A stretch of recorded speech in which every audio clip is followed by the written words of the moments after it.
Hi, I'm Mike from 1A Auto. We've been selling auto parts for over 30 years.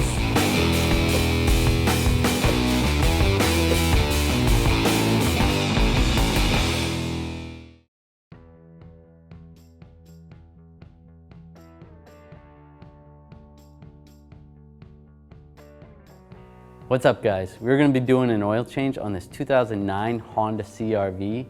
I hope this video helps you out. If you need parts for your vehicle, check out 1aauto.com. Open the hood over near the footrest on the left. Just pull that lever right there. We're going to open the hood. There's a latch release right there. And then pull the prop rod up. Insert it right there. We're going to raise and support the vehicle with a 2-post lift. You could use a jack and jack stands, or if you have the ability to crawl under there, you might be able to do it without raising it up, but it's a lot easier to lift the vehicle up at least a little bit. Under the vehicle, we're going to look for our oil pan. It's going to be more on the passenger side. On the driver's side, this is the transmission. This actually says engine oil on it. This is more on the passenger side of the vehicle versus the driver's side where the transmission is.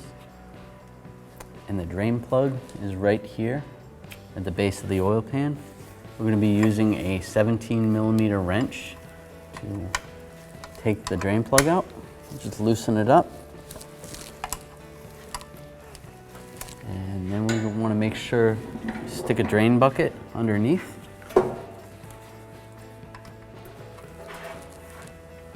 Let it drain out. This oil doesn't look too bad.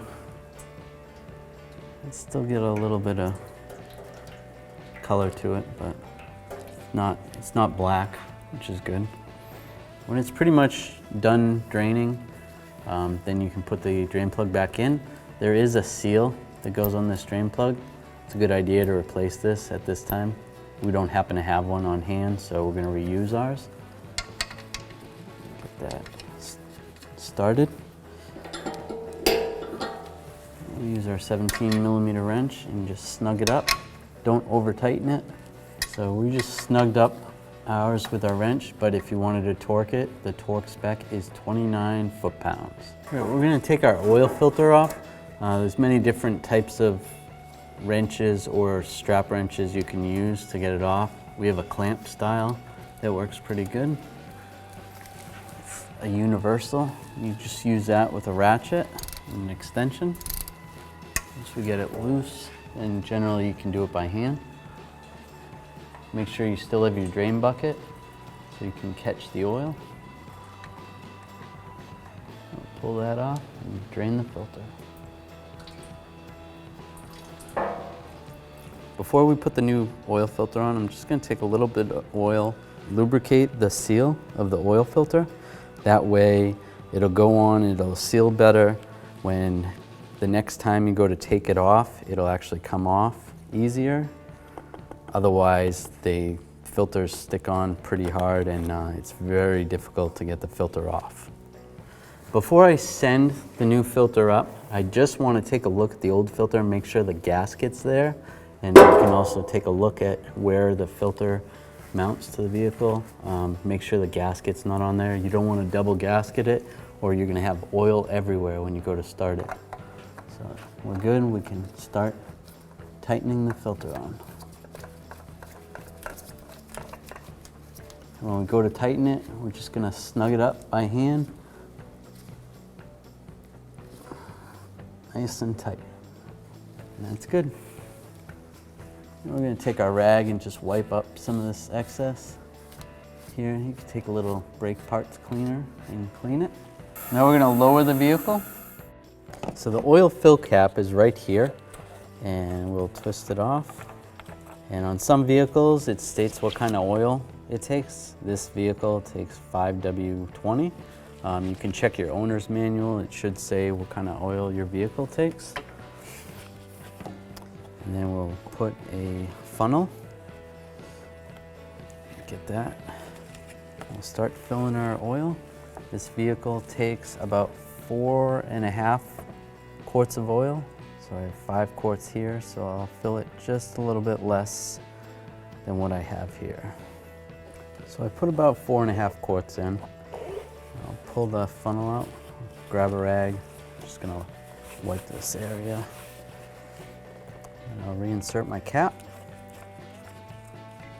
Now I'm gonna start the engine for about 15 seconds. All right, now we're gonna check our oil. We'll use a rag and grab our dipstick right here. I'm gonna pull it straight up. We're gonna wipe it with the rag first so we can get an accurate reading. We'll reinsert the dipstick. Hold it down there for 2 seconds and pull it back up. Now we'll take a look at the oil. Now it looks like the oil level's on the low side. We want it closer to this dot here. You want it in between these two dots, but if we can get it a little closer to the higher dot, that would be better. So we'll add about 1/4 quart of oil. Now we're gonna just top this off a little bit. Just add a little more oil and recheck it. Check it again. As you can see, it's closer to the upper dot, which is good. So even though the manual said this vehicle took 4.5 quarts, it was closer to 5 quarts. So it's always good to check your dipstick.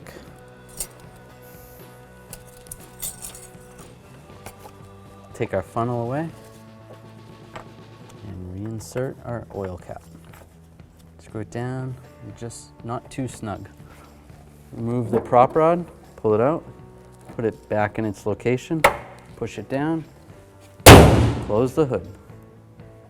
To reset the oil light, we're going to take our key, we're going to stick it in the ignition, we're going to go to the second setting in the ignition, 2 clicks, not starting the vehicle, and then we're going to come over here.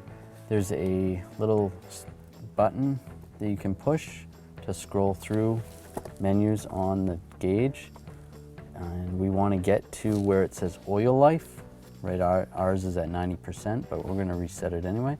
So we're going to hold this down for about 10 seconds.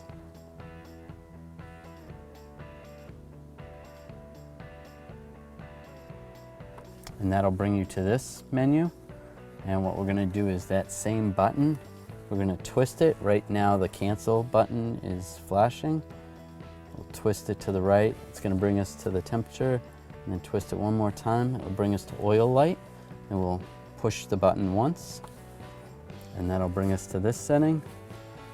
And it says oil life 90% A. And we're going to hold this down for about 5 seconds. And now our oil life is 100%. Thanks for watching. Visit us at oneauto.com for quality auto parts, fast and free shipping, and the best customer service in the industry.